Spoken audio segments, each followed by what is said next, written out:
स्मृतापि तरुणातपं करुणया हरन्ति नृणाम् भङ्गुरतनुत्विषां वलयिता शतैर्विद्युताम् कलिन्दगिरिनन्दिनी तटसुरद्रुमालम्बिनी मदीयमतिचुम्बिनी भवतु कापि कादम्बिनी। इह रसगङ्गाधरस्य पाठक्रमे द्वितीयानने प्रवर्तमाने पाठे अपह्नुतेः अलङ्कारस्य स्वरूपम् इदानीं जानीमः। तत्र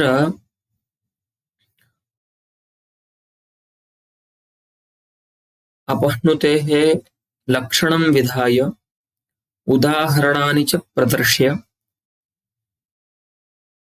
लक्षणघटकम् एकं पदं व्याकुर्वाणः ग्रंथकारः इत्थं लिखति। पश्यन्तु।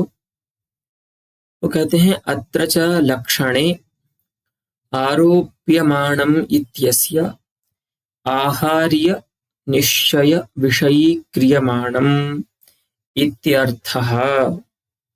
ये तो जब हम व्याख्या कर रहे थे तो हमने आपको पहले भी बताया था, स्वयं आचार्य यहाँ पर लिख ही रहे हैं कि वहाँ जो हमने आरोप्यमाण शब्द लिया है ना कि उपमेयतावच्छेदक निषेध सामानाधिकरण्येन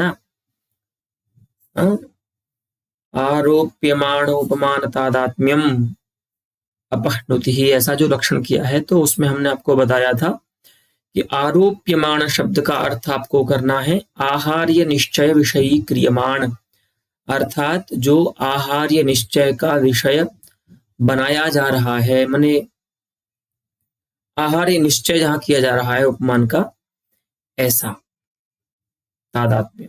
ठीक है। तो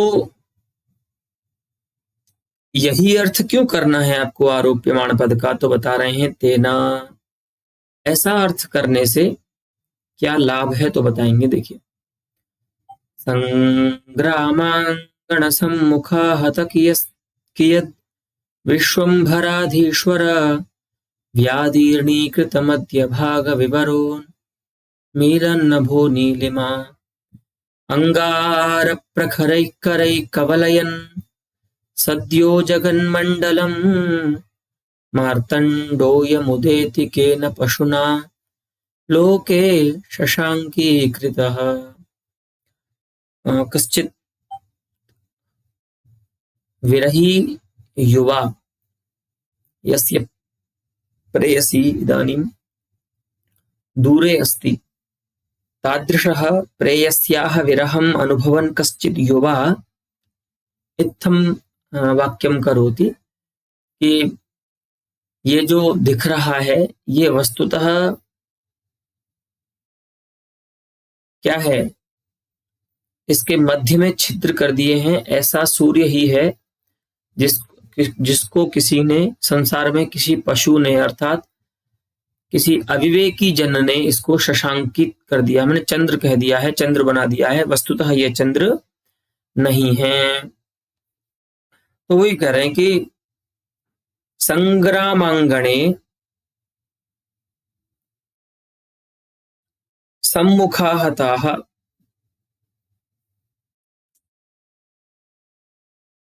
ये धराधीश्वराः, है ना,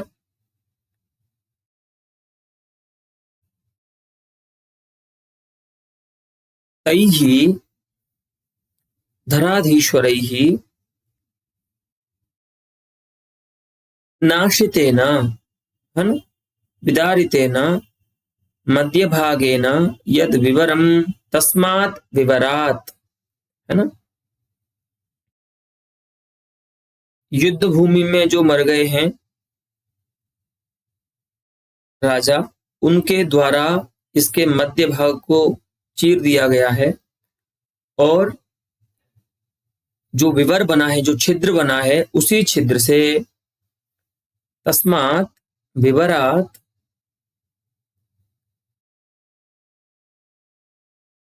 उन्मीलन नभो नीलिमा यस्य, बाहर निकल रही है नीली कांति, है ना, है ना, जिसकी, ऐसा यह जो पदार्थ दिख रहा है वह क्या कर रहा है, अंगार प्रखरैहि, कोयला बोलते हैं अंगार, तो अंगार प्रखरैहि, कोयले से जो तीक्ष्ण है, माने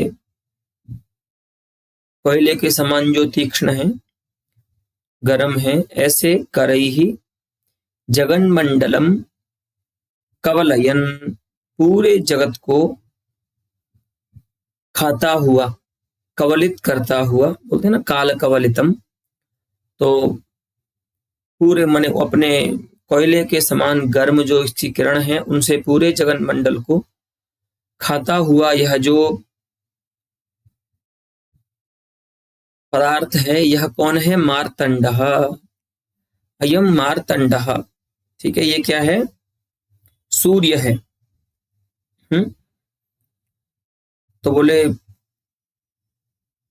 इसको तो चंद्र बोलते हैं लेकिन संसार में, तो कह रहे हैं कि वस्तुतः ये सूर्य है, क्योंकि इसमें ये सूर्य का ही काम कर रहा है, इसको किसी पशु ने लोक में चंद्र बना दिया है, केनापि पशुना अयम लोके शशांकीकृतः, तो वस्तुतः अयम शशांकः नास्ति, अयम तु सूर्यः मार्तंडः अस्ति, यः स्वीयैः अंगारप्रखरैः अंगारतुल्यैः मयूखैः सकलं जगत भक्षयन् उदेति, पूरे जगत को खाता हुआ उदित हो रहा है, ठीक है, ऐसा अर्थ है इसका।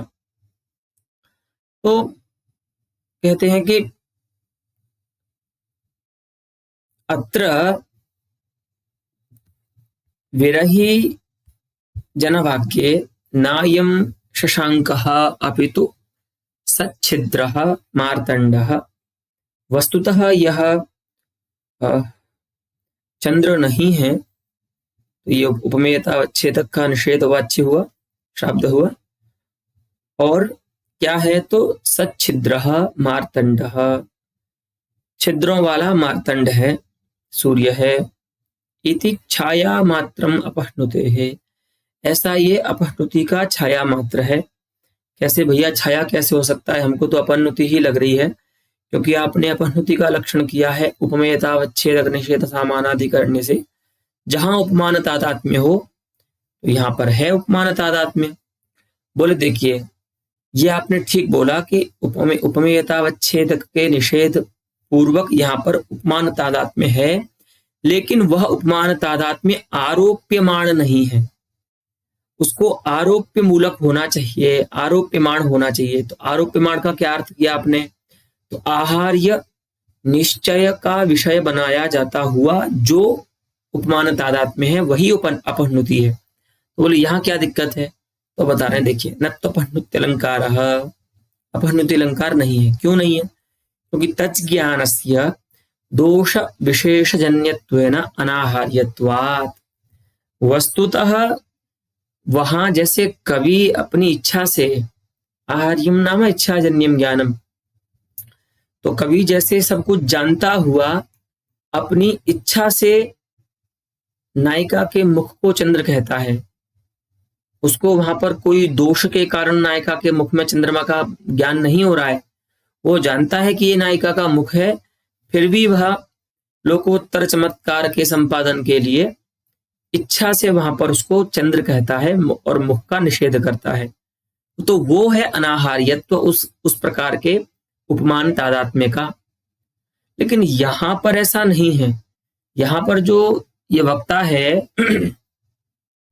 विरही जो व्यक्ति है, वह चाहकर उसको चंद्र को सूर्य नहीं कह रहा है, वहां उसका दोष विशेष है ना, उस दोष विशेष के कारण, है ना, वह उसको सूर्य कह रहा है, ठीक है। तो दोष विशेषेण जन्यत्वादस्य ज्ञानस्य, चंद्रमसि सूर्यज्ञानं यदस्ति तज्ज्ञानम् इच्छाजन्यं नास्ति। इच्छाजन्यतायां तु तस्य आहार्यत्वमेव स्यात्, परन्तु अत्र तु तज्ज्ञानं विरहिणः दोषेण जन्यते, विरहिणः दोषेण जायते। अतः अत्र सत्यपि उपमेयतावच्छेदकनिषेधसामानाधिकरण्येन उपमानतादात्म्ये आरोप्यमाणता तस्य नास्ति इति कृत्वा अयम् अपह्नुत्यलङ्कारः नास्ति। अपह्नुतेः छाया मात्रम, आपको लगता है कि यह अपह्नुति है, लेकिन यह अपह्नुति नहीं है, क्योंकि यहाँ पर जो उपमान तादात्म्य है वह अनाहार्य है, आहार्य नहीं है। ठीक है, तो तज्ज्ञानस्य दोष विशेषजन्यत्वेन अनाहार्यत्वात्, वह जो ज्ञान है वह अनाहार्य है।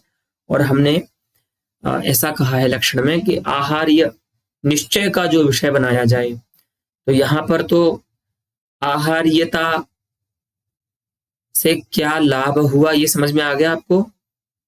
ठीक है, क्योंकि हमने आरोप्यमाण शब्द का अर्थ क्या किया है, तो आहार्य निश्चय विषयी क्रियमाण, तो यहाँ पर तो आहार्यत्व जो है उस ज्ञान का, उसका लाभ ये हुआ कि इस प्रकार का जो अपह्नुति नहीं है जहां पर अलंकार, वैसे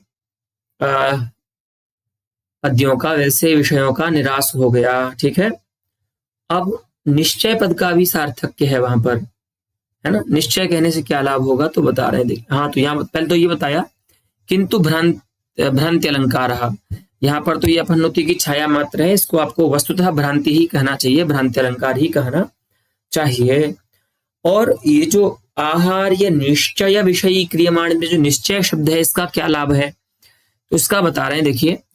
अलिर्मृगो वा नेत्रं वा यत्र किंचित विभासते, अरविंदम मृगांको वा मुखम वेदम मृगीदृशः।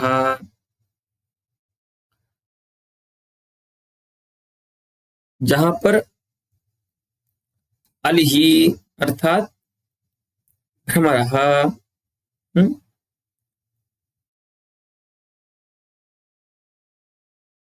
मृगो वा नेत्रं वा यत्र किंचित विभासते, तो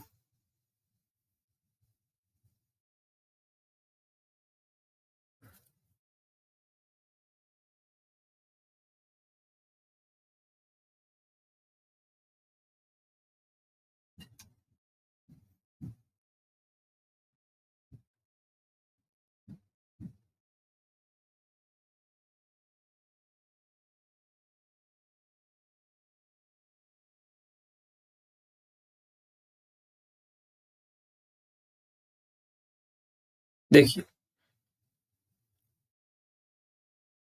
ये चंद्र है ना, या नेत्र है,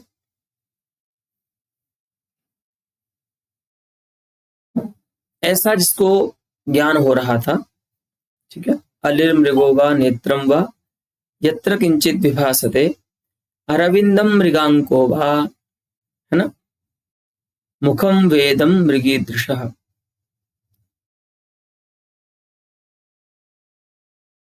वहीं पर द्वितीय अर्ध में क्या ज्ञान हो रहा है कि यह नायिका के मुख को देखकर, नेत्र को देख करके तो उसमें मृगी के नेत्रों का उसको भ्रम हो रहा है, और मुख को देख करके, नायिका का जो मुख है उसको देख करके, इदम मृगीदृशः मुखम अरविंदम मृगांकः वा, क्या यह नायिका का मुख है, कमल है, या तो चंद्र है, मृगांक है। अब यहां पर देखिए क्या है, ये संदेह अलंकार का उदाहरण है, लेकिन, और ये संदेह अलंकार के उदाहरण में पहले बताया जा चुका है, लेकिन यहां पर भी क्या है, अगर हम इतना ही कहें कि उपमेय उपमेयतावच्छेदक निषेध सामानाधिकरण्येन उपमान तादात्म्यम, इतना ही कहें और उसमें ये ना बताएं। इतना भी कह सकते हैं कि आहार्य जो उपमान तादात्म्य है उसको हम अपहनुति कहते हैं। तो यह जो उदाहरण बताया अभी आपको संदेह अलंकार का, इस संदेह में भी अपहनुति की अतिव्याप्ति हो जाएगी, क्योंकि यहाँ पर उपमेयतावच्छेदक का निषेध है, ठीक है, और उपमान तादात्म्य तो स्पष्ट ही है और वो भी आहार्य है। अब आप कहेंगे कि उपमेयतावच्छेदक का निषेध तो यहाँ प्रतीत ही नहीं हो रहा है, क्योंकि नकारादि तो यहाँ पर है नहीं, नयादि तो है नहीं। तो यहाँ पर ऐसा मानते हैं कि आचार्य जगन्नाथ की जो वा अव्यय है उसका अर्थ भी निषेध हो सकता है, होता है, ठीक है। तो इसीलिए उपमेयतावच्छेदक का निषेध और उपमान तादात्म्य ये दोनों वस्तुएं यहाँ मिल जाती हैं और वो भी आहार्य है। लेकिन फिर भी इसमें एक चीज नहीं है कि यह जो ज्ञान है वह यद्यपि आहार्य है, ठीक है, यद्यपि तादात्म्य रूप ही है, लेकिन यह ज्ञान संशय रूप है, निश्चय नहीं है, है ना। उपमान का संशय हो रहा है, उपमेयतावच्छेदक के निषेध पूर्वक उपमान का संशय हो रहा है, निश्चय नहीं हो रहा है। इसीलिए इस संदेह के उदाहरण में भी अतिव्याप्ति वारित हो जाती है। आरोप्यमान शब्द का अर्थ अगर हम आहार्य निश्चय विषयी क्रियमाण ऐसा करते हैं तो वही लिखते हैं कि इत्यत्र मुखम अरविंदम वा इति कविनिष्ठ आहार्य संशये मुख निषेध सामानाधिकरण्येन विषयी भवतः, कि यहाँ पर जो मुख है या अरविंद है, ऐसा जो कविनिष्ठ आहार्य संशय है, उस संशय में मुख निषेध सामानाधिकरण्येन माने वहां मुखत्व का निषेध हो रहा है और वहीं पर अरविंद तादात्म्य जो है वो विषय बन रहा है, ठीक है। और विषय भी किस में बन रहा है? संशय में बन रहा है, और ये संशय कैसा है? आहार्य है। तो बहुत सारी योग्यताएं यहाँ पर हैं अपहनुति की, है ना। उपमेयतावच्छेदक का निषेध होना चाहिए, उसी अधिकरण में उपमान तादात्म्य होना चाहिए, और वह जो उपमान तादात्म्य है वह आहार्य होना चाहिए, माने उपमा तादात्म्य का जो ज्ञान है वह आहार्य होना चाहिए, तो आहार्य भी है। तो इतनी सारी योग्यताएं तो है यहाँ पर, लेकिन फिर भी ये जो तादात्म्य है, तस्य तादात्म्यस्य निश्चयत्वाभावात्, वह तादात्म्य जो है वो निश्चय रूप नहीं है, ठीक है, वो संशय है, संशय का विषय बन रहा है, वह निश्चय का विषय नहीं बन रहा है।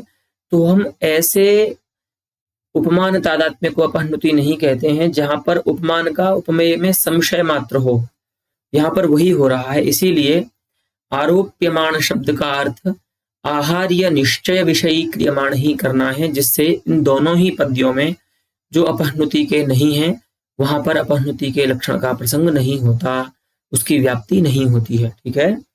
तो विषयत्वाभावा न संग्रह, तो अस्य नाम एतत् अलिर्मृगो वा नेत्रं वा इत्यादि पद्यगतस्य तादात्म्यस्य अपहनुतौ संग्रह न भवति। उस प्रकार का जो उपमान तादात्म्य है उसका हम संग्रह अपहनुति में नहीं करेंगे, ठीक है। तो वही बात जो अब मैंने बताई आपको पहले कि आप कहेंगे कि यहाँ पर नयादि का तो हमें दर्शन हो नहीं रहा है, तो उपमेय का निषेध कैसे शाब्द हुआ यहाँ पर, जो आप कह रहे हैं कि यहाँ पर संभावना है अपहनुति की, तो वो कह रहे हैं कि न चात्र विषय निषेधस्य अपदार्थत्वं शंक्यम। यहाँ पर पाठकों को उपमेय के निषेध का अपदार्थत्व का शंका नहीं करनी चाहिए कि यहाँ पर जो मुख रूप उपमेय है उसका निषेध ही नहीं है, वह यहाँ अपदार्थ है, माने उसको बोध कराने वाला कोई पद नहीं है वाक्य में, ऐसा नहीं कहना चाहिए। तो आप कहेंगे कौन सा पद है, तो वो कहेंगे वा शब्दार्थत्वात्, वा यह जो अव्यय पद है वह निषेधार्थक भी होता है, ठीक है। उसका अर्थ यहाँ पर निषेध है, माने उपमेय का निषेध है। अस्तु, इत्थं पंडितराजस्य अभिमतं यदस्ति अपह्नुतेः स्वरूपं तावदुक्तं पंडितराजेन। इतः अप्पयदीक्षिताचार्यस्य खण्डनम् उपक्रमते, यत्तु कुवलयानन्दाख्ये सन्दर्भे अप्पयदीक्षितैः अपह्नुतिप्रभेदकथनप्रस्तावे पर्यस्ताभन्नुत्याख्यं भेदं निरूपयद्भिः अभिहितम्। जो कुवलयानंद नाम के संदर्भ में मने ग्रंथ में आचार्य अप्पय दीक्षित ने कहा है, लेकिन कैसे आचार्य अप्पय दीक्षित ने कहा है, तो अपह्नुति का एक नया भेद मानते हैं, वो पर्यस्तापह्नुति। ठीक है, तो पर्यस्तापह्नुति नामक भेद के प्रस्ताव में वे ऐसा कहते हैं, क्या कहते हैं, अन्यत्र तस्यारोपार्थः पर्यस्तापन्नुतिस्तु सः, कि जहां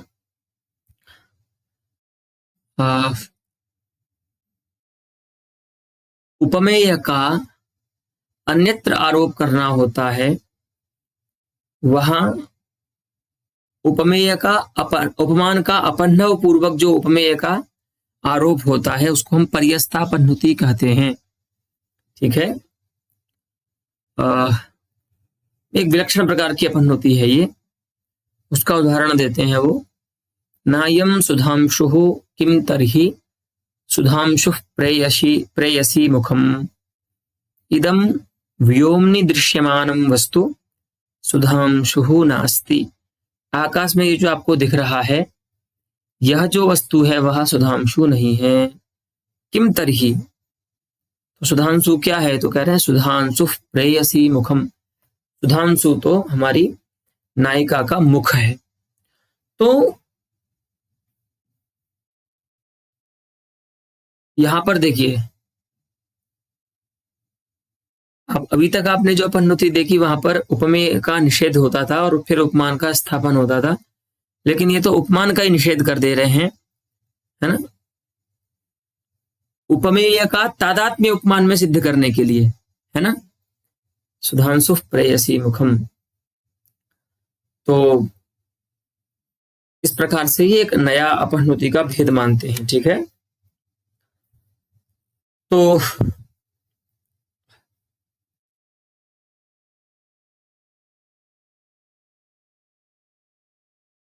इसका खंडन करते हैं आचार्य कि अत्र चिन्त्यते अस्मिन् विशेष प्रभेदे अपह्नुतेः अस्माकम् अस्ति चिन्तनं तच्च नायम अपह्नुतेः भेदः वक्तुम युक्तः। सबसे पहली बात तो ये हमारी प्रतिज्ञा है कि यह जो आपने बताया अभी विलक्षण सा एक वाक्य, वह अपह्नुति का भेद नहीं कहा जा सकता। क्यों? अपह्नुति सामान्य लक्षणस्य अनाक्रांतत्वात्। अस्मिन् वाक्ये अपह्नुतेः यत् सामान्यं लक्षणमस्ति तच्च उपमेयस्य निषेधपूर्वकं यत्र उपमानस्य तादात्म्यम् उपमेये वर्ण्यते सा अपह्नुतिः। इदम् अपह्नुति सामान्य लक्षणम् अनाक्रांतं भवति, न गच्छति, प्रायः न समन्वयति अस्मिन् वाक्ये, अतः इयम् अपह्नुतिस्तु नास्ति। यह अपह्नुति तो नहीं है, क्योंकि अपह्नुति का जो सामान्य लक्षण है वही यहाँ पर समन्वित नहीं होता है। तो बोला कि बताइए क्या लक्षण का सामान्य लक्षण क्या है अपह्नुति का।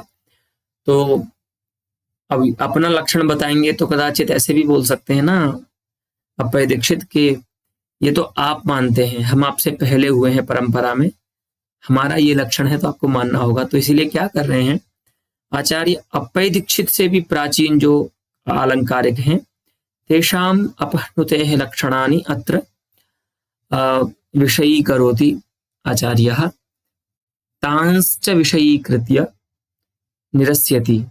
हाँ, इमम् अप्पय दीक्षितेन मतम् अपह्नुतेः प्रभेद विशेषम वा। तो कहते हैं कि देखिए, प्रकृतं यन्निषिध्यान्यत् साध्यते सा त्वपन्नुतिः।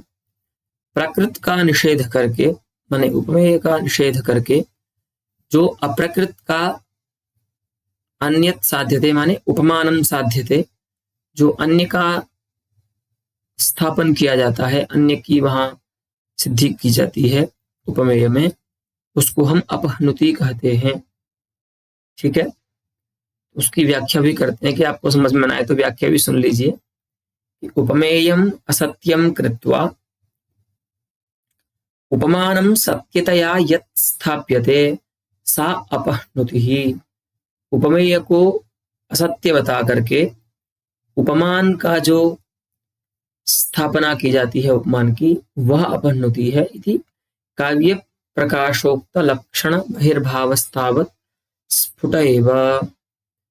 तो यह जो काव्य प्रकाशकार ने लक्षण किया है, उस लक्षण से बहिर्भाव है आपके इस अपहनुति का। ठीक है, माने भले आप कोई विशेष भेद कर रहे हैं, लेकिन उस विशेष में सामान्य तो रहना चाहिए। तो लक्षण सामान्य जो है उसका समन्वय तो होना चाहिए। कंबुग्रीवादि मत्तुम घटत्वम भले हो जाए, लेकिन गंधवत्व रूप जो सामान्य लक्षण है पृथ्वी का, उसका समन्वय तो होना चाहिए घट रूप पृथ्वी में। तो वही है कि आपने प्रभेद विशेष तो कर दिया पर्यस्थापन्नुति नाम से, लेकिन अपहनुति का सामान्य लक्षण ही वहां पर नहीं घट रहा है। और ये हमारा लक्षण नहीं घट रहा, ऐसा नहीं। हम आपसे भी प्राचीन जो आचार्य हैं, आचार्य मम्मट, उन्होंने जो लक्षण किया है उससे भी आपका जो पर्यस्थापन्नुति नामक भेद है वो दूर ही है, स्पष्ट है उसका दूर होना। और अलंकार सर्वस्वकार जो रुय्यक आचार्य हैं, उनका भी लक्षण का बताते हैं कि एवं विषयापहनवे वस्तुअंतर प्रतीतावपहनुतिः। विषय का अपहनव हो जाने पर, विषय के छिप जाने पर, वस्तुअंतर माने मान की जो प्रतीति है, उस प्रतीति के होने पर हम उसको अपहनुति कहते हैं। ठीक है, इत्यलंकार सर्वस्वोक्तम, अलंकार सर्वस्वकृता इदम उक्तम, तो लक्षणम अपि नात्र प्रवर्तते।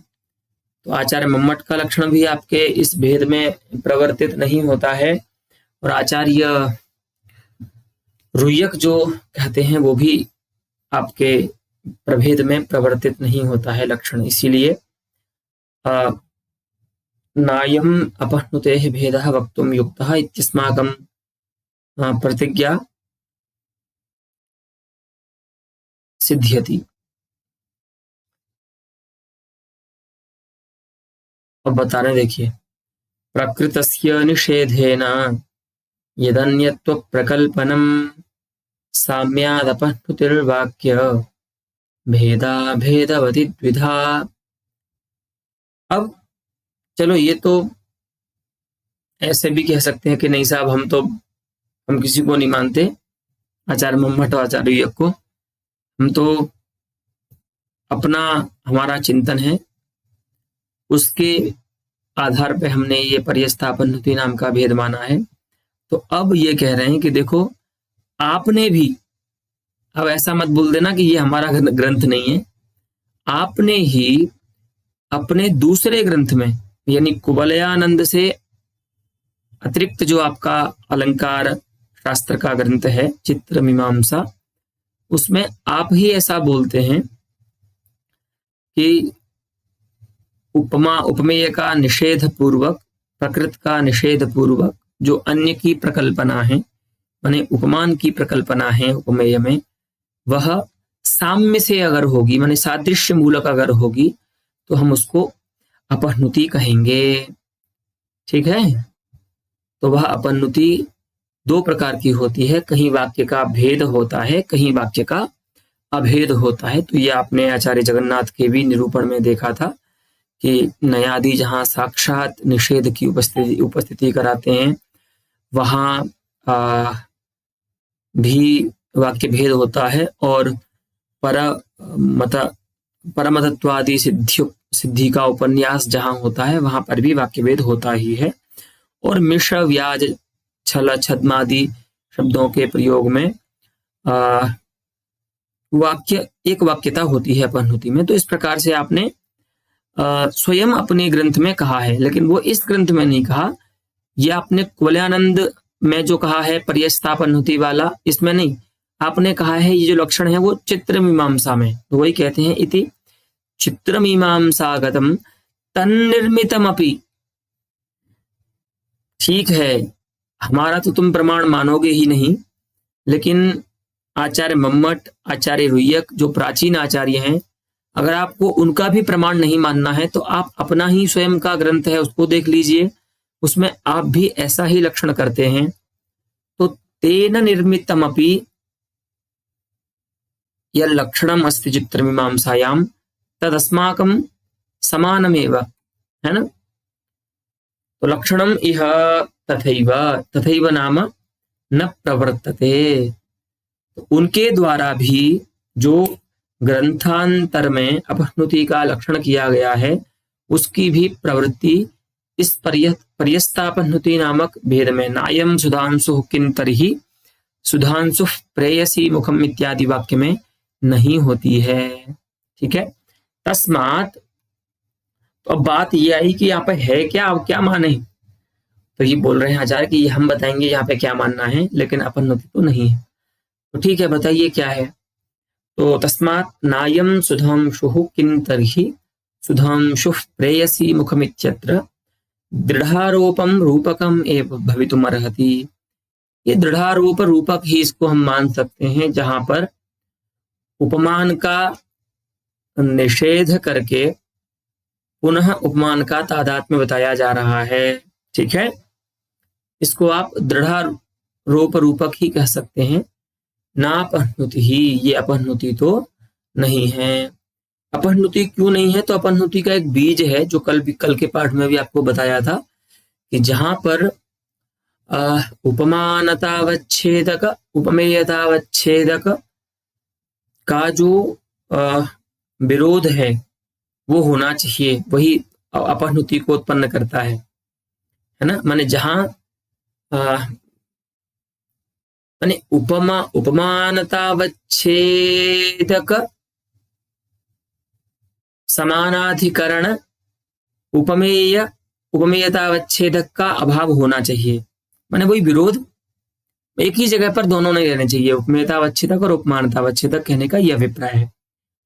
लेकिन रूपक में इसका ठीक उल्टा है। रूपक में दोनों साथ रहते हैं, उपमानतावच्छेदक और उपमेयतावच्छेदक। अब वही कह रहे हैं कि उपमेय तो उपमानतावच्छेदकयोः अर्थात चंद्रत्व मुखत्वयोः सामानाधिकरणस्य निष्प्रत्यूहम भानात्। निष्प्रत्यूहम नाम विनैव बाधम निर्बाधम भानात्। कोई बाधा नहीं है, कोई प्रत्यूह माने प्रतिबंधक नहीं है। किसके ज्ञान में, तो चंद्रत्व और मुखत्व रूप उपमेयतावच्छेदक और उपमानतावच्छेदक दोनों का सामानाधिकरण्येन भान हो रहा है। तो जब दोनों का भान हो गया उसको आप अपहनुति कैसे कह सकते हैं, वो तो रूपक होता है। इसीलिए उसको रूपक कहा गया है। और ये विमर्शिनी टीका है, उसके बारे में बताते हैं कि तदुक्तम विमर्शिन्याम। विमर्शिनी टीका में भी क्या लिखा है, उनकी ही टीका है, चित्रमीमांसा या कुवलयानंद जिस भी ग्रंथ की हो, या हमको नहीं याद आ रहा है, देख लेना आप लोग, कि न विषम इत्याहुः ब्रह्मस्वम विषम उच्यते। वस्तुतः जो विष है वह विष नहीं है। विष तो ब्राह्मण का स्व है, माने धन है। ब्रह्मणः स्वम यदस्ति धनम यदस्ति तदेव विषम अस्ति। तो यहां पर क्या है, अत्र विषयस्य अत्र विषस्य निषेध पूर्वं ब्रह्मस्वविषये आरोप्यमाणत्वात् दृढ़ारोप रूपकमेव। यहाँ पर भी विमर्शनी टीकाकार क्या कहते हैं कि यहाँ पर विष का निषेध पूर्वक ब्रह्मस्व विषय में जो विषत्व का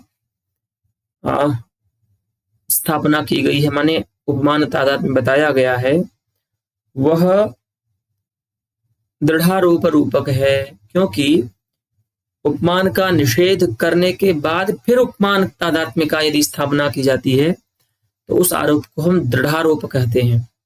तो ये एक प्रकार का रूपक ही है, क्योंकि यहाँ पर उपमेयतावच्छेदक और उपमानतावच्छेदक दोनों का समानाधिकरणीय ज्ञान होता है, माने दोनों का उपमेय में ही ज्ञान होता है। अस्तु एवं ना अपनुति ही, ऐसा स्वयं टीकाकार लिख रहे हैं विमर्शनीकार, ठीक है, इति। अच्छा, अगर आप ये कहेंगे कि अब कुछ प्राचीन आचार्य हैं, दंडी आदि और रत्नाकर आदि आचार्य, जो ऐसा मानते हैं, जो इस भेद को मानते हैं,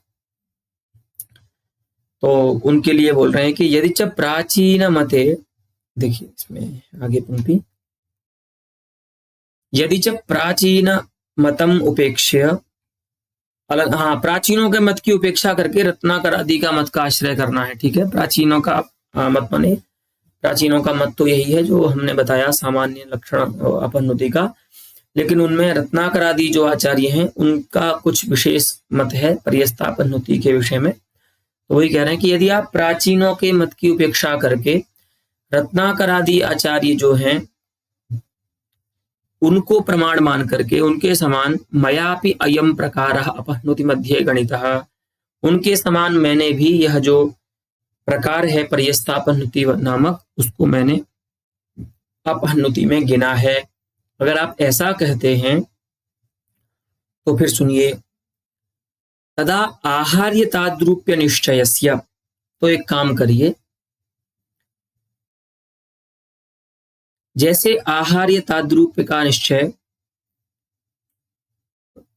रूपक में होता है, वैसे ही आहार्य ताद्रूप्य का निश्चय अपनुति में होता है। अपनुति में एक विशेष बात यह है कि वहां पर उपमेय निषेध भी होता है, माने उपमेयतावच्छेदक का निषेध भी होता है, लेकिन उसको आप मान नहीं रहे हो, क्योंकि आप तो ये कह रहे हो ना कि मैंने ये प्रकार रत्नाकर ने जैसे माना है वैसे मैंने भी मान लिया।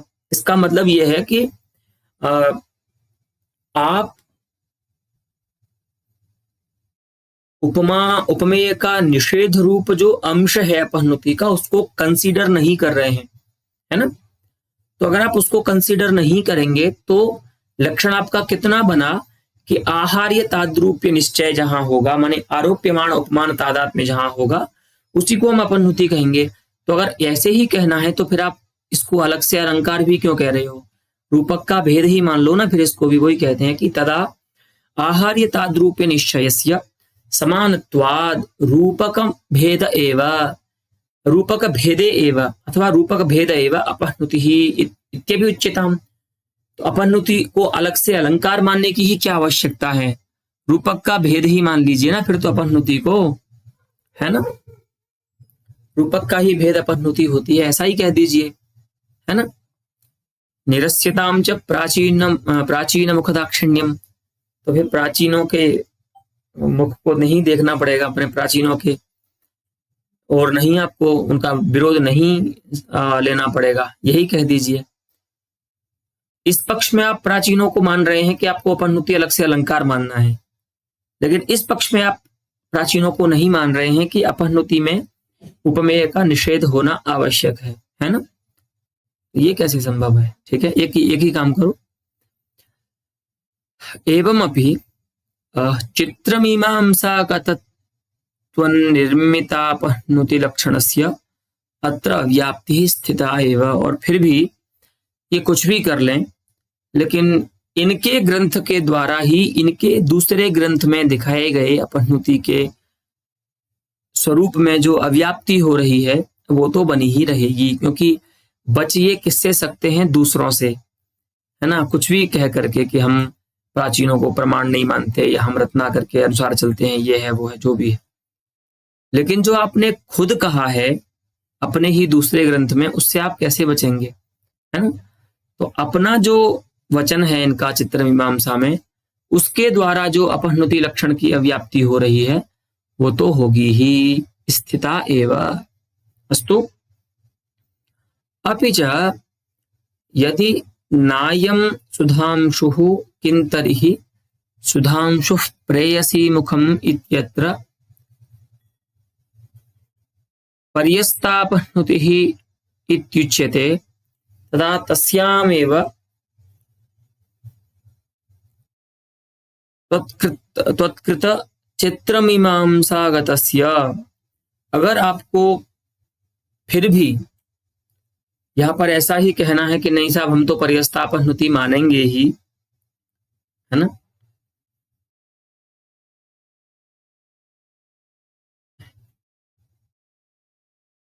तदा तस्यामेव त्वत्कृत चित्रमीमांसागतस्य, तो फिर उसी अपहनुति में ही आपने चित्रमीमांसा में जो रूपक का लक्षण किया है ना, उसका भी ग्रहण कर, उसका भी संग्रह कर लीजिए, है ना।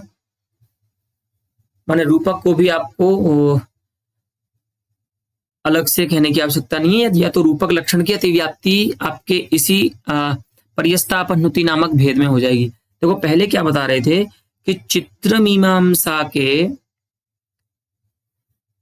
द्वारा खंडन कर रहे थे कुवलयानंद का, लेकिन अब ऐसा बोल रहे हैं कि चित्रमीमांसा में जो आपने रूपक का लक्षण किया है उस रूपक के लक्षण की अतिव्याप्ति, चलिए ठीक है, हम ये नहीं बोल रहे हैं कि नायम सुधांशु में अपहनुति नहीं है, ऐसा हम नहीं कह रहे हैं, लेकिन हम ये मान ले रहे हैं। लेकिन अगर आप ऐसा भी मानेंगे तो आपने जो रूपक का लक्षण किया है चित्रमीमांसा में, उस रूपक लक्षण की अतिव्याप्ति आपके इस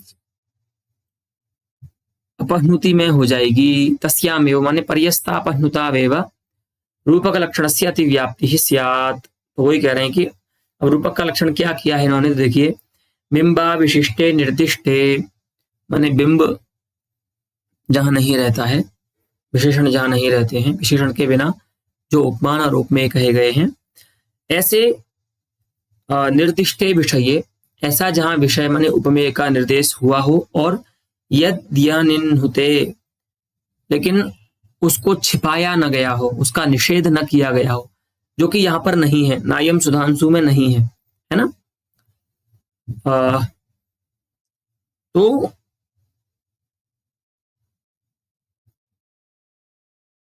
इति रूपक उपरंजकतामेति विषयी रूपकम तदा, तो वहां पर जो विषयी है वो उपरंजकता को प्राप्त करता है, माने उसका तादात्म्य उपमेय में ग्रहण किया जाता है, तो उसको हम रूपक कहते हैं। तो यह जो रूपक का लक्षण है, इति रूपक लक्षणस्य अतिव्याप्ति ही वज्रलेपायिता स्यात्। लेकिन अब सारी समस्याओं के बाद एक ऐसी समस्या है जो वज्रलेप के समान हो जाएगी, उसको आप हटा नहीं सकते। वो क्या है कि आपने जो रूपक का लक्षण किया है उस रूपक लक्षण की अतिव्याप्ति नायम सुधांशु इस अपहनुति में होगी। हमें तो कोई समस्या नहीं, हम तो रूपक ही कह रहे हैं वहां पर, लेकिन आप जो अपहनुति की रट लगाए बैठे हैं, आपके मत में वहां पर क्या होगा, रूपक लक्षण की अतिव्याप्ति इस अपहनुति में हो जाएगी। ठीक है, क्योंकि विषयणः निह्नवेपि विषयस्य अनिह्नुतत्वात्, भले वहां विषयी सुधांशु माने चंद्र का निह्नव हो, उसको छिपाया गया हो, उसका निषेध किया गया हो, जो कि नय के द्वारा वहां पर वाच्य है, नायम सुधांशु ऐसा कहा गया है। तो रूपक के लक्षण में ऐसा तो कहीं आया ही नहीं है कि उपमान को अनिह्नुत होना चाहिए। वो तो आप ऐसा ही कह रहे हैं कि उपमेय को वहां पर अनिह्नुत होना चाहिए, तो उपमेय तो अनिह्नुत है, उसका तो छुपाया नहीं गया है। वही कह रहे हैं कि विषयिणः अर्थात सुधांशोः निह्नवेपि निषेधेपि, चंद्र का निषेध होने पर भी विषयस्य अर्थात प्रेयसी मुखस्य अनिह्नुतत्वात् निषेधाभावात्, लेकिन प्रेयसी मुख रूप जो विषय है उसका तो निह्नव नहीं है, उसका तो निषेध नहीं किया गया है, विच इज योर रूपक लक्षण इज कि जहां पर विषय को बिना छिपाए निर्देश किया गया हो और वह जो उपमान है वो उपरंजकता को प्राप्त करे, माने उपमान तादात्म्य का जहां ग्रहण हो, ऐसे स्थल को हम रूपक कहते हैं। तो बिल्कुल नायम सुधांशु में वही स्थिति है, उपमान तादात्म्य तो है ही, विषय का निषेध भी नहीं है। एक चीज अधिक है कि उपमान का निषेध हो रहा है तो होता रहे, लक्षण में तो आपने ये कहा नहीं है कि उपमान भी अनिह्नुत होना चाहिए। इस प्रकार से आपके चित्र मीमांसा में ही जो आपने रूपक का लक्षण किया है, उस रूपक लक्षण की अतिव्याप्ति जो है वो तो वज्रलेपायिता स्यात् नाम अयं दोषस्तु कथमपि वारयितुं न शक्यः। अस्तु, दीर्थम् अलम् एतावता पाठेन पुनः इतोपि। अस्तु, तर्हि एका एव पङ्क्तिः अवशिष्टा अस्ति, अतः एतामपि पङ्क्तिं पठामः येन कश्चित् विषयः समाप्तिं गच्छेत्। अस्तु, तो आगे कहते हैं कि अथापि, और फिर भी अगर आप ऐसा कहते हैं, अथापि यहां से देखिए, अथापि चित्र मीमांसायां प्राचीन मतानुसारेण रूपक लक्षणं कुवलयानंदे च रत्नाकराद्यनुसारेण अपहनुतित्वोक्तिः इति यथा कथंचित् सामंजस्यं विधेयम् इति दिक्। अरे वाह, पहली बार ऐसा हो रहा है कि पंडितराज आचार्य अप्पय दीक्षित के विवरण, उनके द्वारा जो विवरण किया गया है उसमें संगति बिठाने का प्रयास कर रहे हैं, उसमें सामंजस्य करने का प्रयास कर रहे हैं, जो कि प्रायः नहीं करते आचार्य जगन्नाथ, उनका खंडन करके ही छोड़ देते हैं। लेकिन यहाँ बोल रहे हैं देखिए ऐसा नहीं है, उनकी जो बात है उसको ऐसे आप उसका संगति कर सकते हैं कि उनके दो ग्रंथ हैं, जिस दोनों ही ग्रंथ अलंकार शास्त्र के प्रमापक ग्रंथ हैं। तो उनमें से जो चित्र मीमांसा है वह प्राचीन मम्मट आदि आचार्यों के अनुसार लिखी गई है और वहां पर रूपक का लक्षण है, और जो कुवलयानंद ग्रंथ है वहां पर तो जो रत्नाकर आदि जो आचार्य हैं जिन्होंने अपहनुति का एक अलग भेद माना है, उनके अनुसार वहां पर अपहनुति की उक्ति की गई है। इसीलिए दोनों में विरोध नहीं मानना चाहिए। अस्तु, एक एव आचार्यः एकस्य वृद्धस्य अनुकरणं कुर्वाणः यदा ग्रन्थं लिखति तदा तत्र कश्चित् भिन्नः प्रमेयः पदार्थः भवितुमर्हति, ततः तदन्यस्य वृद्धस्य, माने पहले जिनका अनुकरण करके उसने ग्रंथ लिखा, यदि अब उनसे अलग किसी वृद्ध का अनुकरण करके ग्रंथ लिख रहा है तो वहां पर कुछ अलग प्रमेय हो सकता है। उन दोनों में यह कहकर के विरोध नहीं करना चाहिए कि ये दोनों व्यक्ति, ये दोनों ग्रंथों का कर्ता तो एक ही है, फिर ये विरुद्ध बात कैसे कर सकता है ना। तो ऐसा विरोध नहीं मानना चाहिए। ऐसा मानिए कि आचार्य अप्पय दीक्षितः प्राचीन मतानुसारं चित्रमीमांसां लिलेख, रत्नाकराद्याचार्याणां मतानुसारं कुवलयानंदं च लिलेख, इत्थम् अनुकार्याचार्याणां भेदेन प्रमेयेष्वपि भेदः कश्चिदस्ति इति यथा कथंचित्। ऐसे तो हमने आपको बता ही दिया खंडन करके कि ऐसे भी जो विरोध है उसको समाप्त नहीं किया जा सकता, लेकिन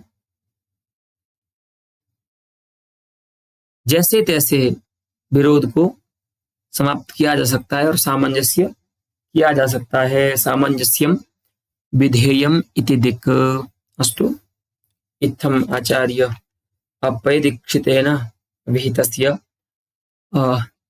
अपहनुतेः भेदविशेषस्य खण्डनं कृत्वा अन्ते च संगतिम् अपि व्यधादाचार्यः। तत्रालम् एतावता पाठेन इत अग्रे इतोपि अपहनुतेः भेदानाम् उदाहरणानि दर्शयिष्यत्याचार्यः, तच्च वयम् आगामिनि पाठे ज्ञास्यामः। अस्तु।